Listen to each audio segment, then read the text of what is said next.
Guys, welcome to the channel. I'm Mark from Perth 4 Driving Camping.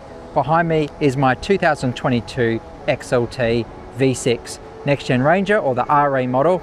Now, believe it or not, I'm coming up on 3 years of ownership.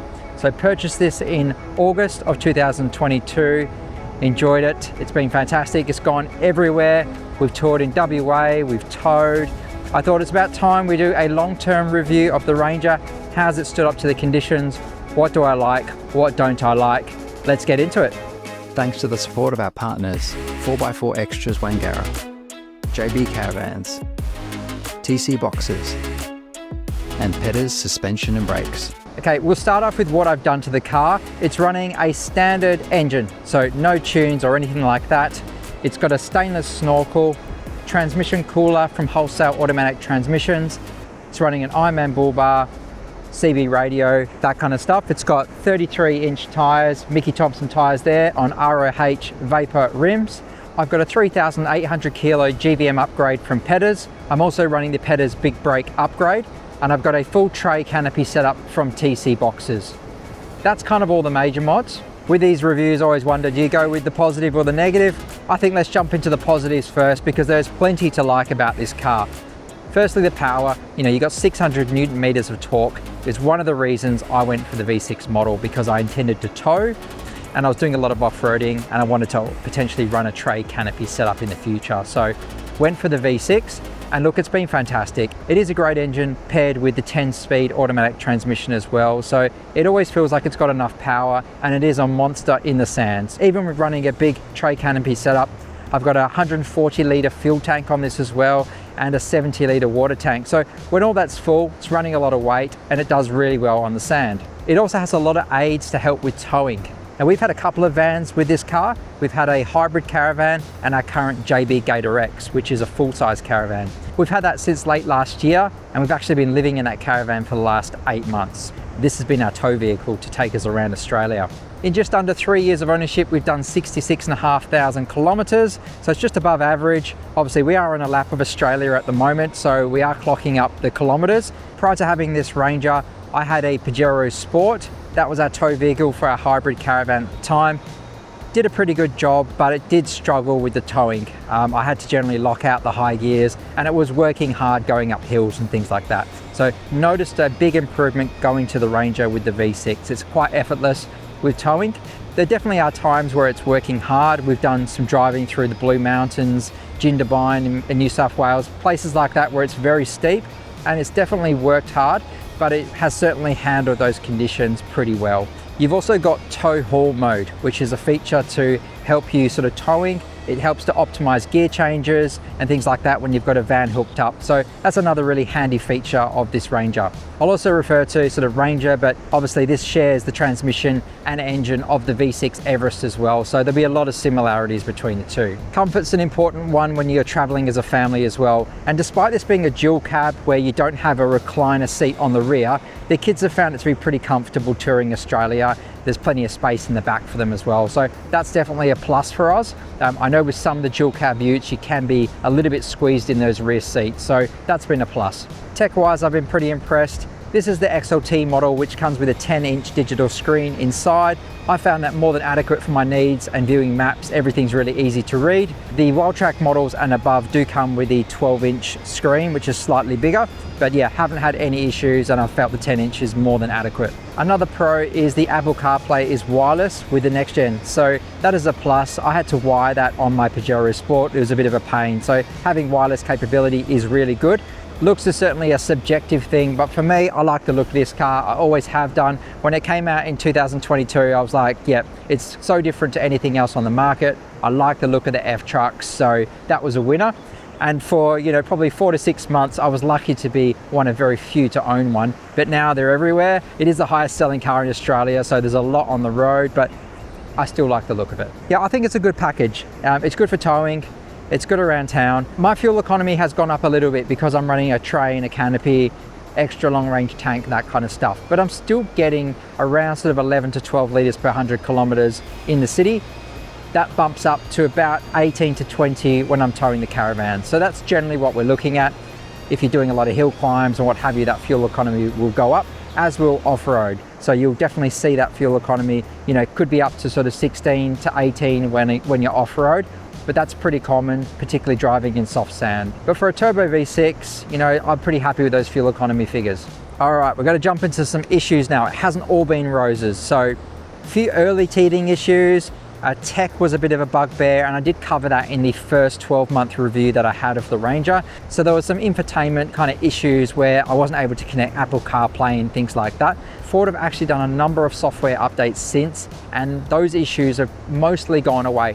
Every now and then we'll have an issue where, you know, it struggles to connect with a phone, but for the most part, it's pretty good now. So one issue I covered on the 12-month review was relating to a limp mode issue.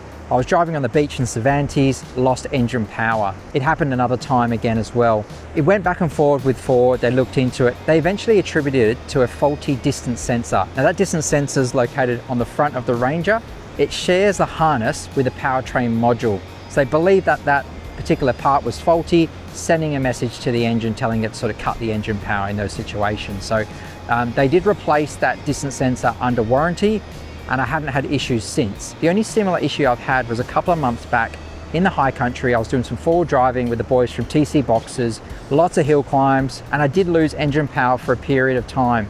Now, it was after a lot of hill climbs, the engine was hot, the transmission was hot, so it could have just been that the engine was running warm and it needed to cool down, and it may be completely unrelated to the limp mode issue I had before, but that's the only time it's happened since. I've been monitoring it, and since that time in the high country, everything has been good. So fingers crossed that was just an anomaly due to the type of wheeling that we were doing at the time. It was slow, the engine didn't get time to kind of cool down. So I just think there's a lot of heat soak going on, but again, that's one I'm just monitoring at the moment. So if you've been following this vehicle closely, you may have heard about an oil leak around the turbo return pipe.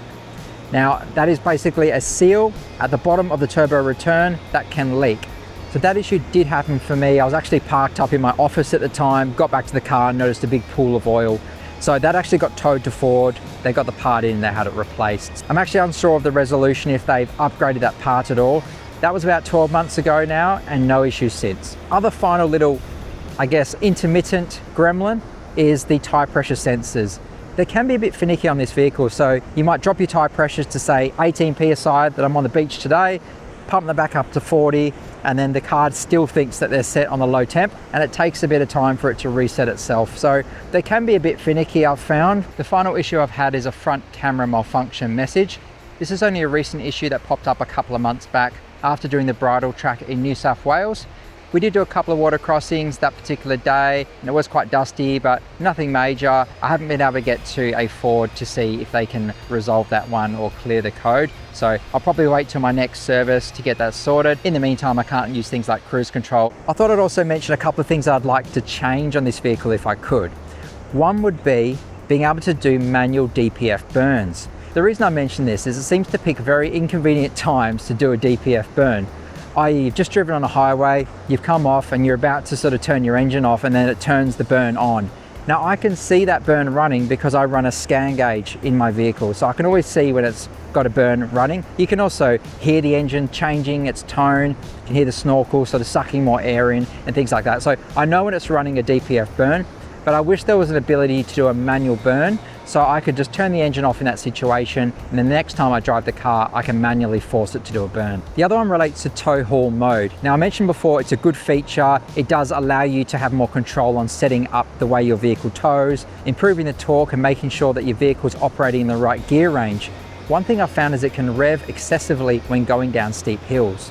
I'm talking sort of second gear, and it's right up to sort of almost 4,000 RPM or higher. It's probably revving too high for the situation where you'd love to sort of drop that up to say third gear, but it's holding that second gear really high. And consequently then you have to put a lot of brakes into the vehicle and into the van, which is not really what you want to do.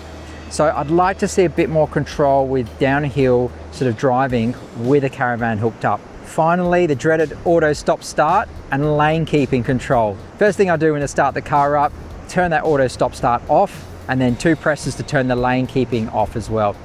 Those 2 features just don't work for me, and I'm really surprised that Ford are not activating that auto stop start when the engine is warm. I mean, you can be driving 1 minute away from your home and stop at a set of traffic lights or an intersection and your vehicle will turn off. So that's always bugged me.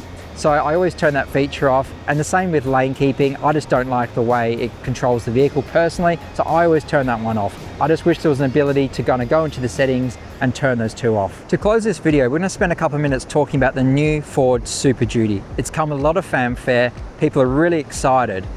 4.5 ton GVM, 8 ton GCM. I mean, these are huge numbers. They're sort of numbers that you see with the big American trucks in a sort of mid-size ute package. So you can see why people are excited about it.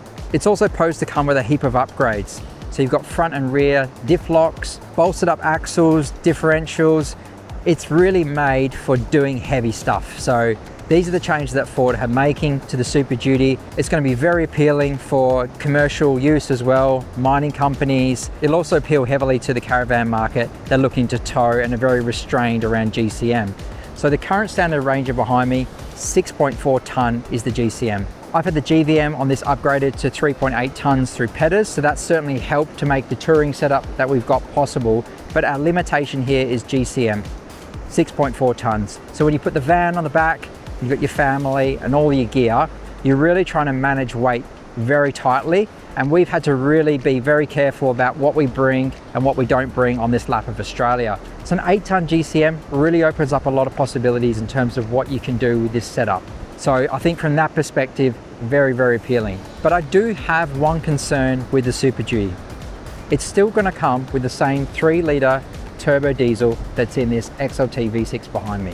Now Ford is saying they're going to beef that up, apparently, to be able to cope with the heavy duty requirements of the Super Duty. They may give it a tune. I think details are still not 100% clear on what they're going to do with the engine of the Super Duty.